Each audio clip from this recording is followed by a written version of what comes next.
কখন কখন ডাক পারি, কখন মোদের কার বাড়ি, আইলে কখন ঘরে আয়, নাইন পর দিয়ে নানি গুলো আম পাতা জড়া জড়া চুপে ওদের কুকুর দ্বারা।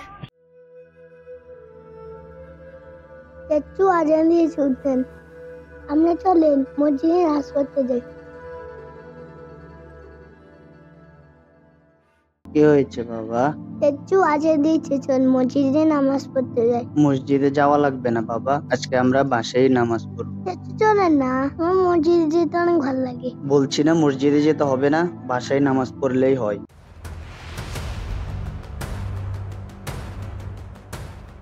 বাবা জি, পাঞ্জাবি পরে নাও, চলো আমরা আজকে মসজিদে যাব, আজকে শুক্রবার। একটু আপনিই তো বলেছেন মসজিদে না বাসায় নামাজ পড়তে।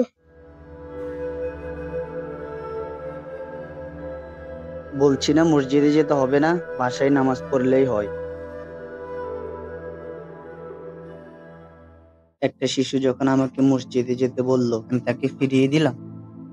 সরি বাবা, আমি ভুল বলেছি, পুরুষদের ঘরে নয় মসজিদে নামাজ পড়া উচিত। আমরা আজ থেকে মসজিদে গিয়ে নামাজ আদায় করব। ওকে?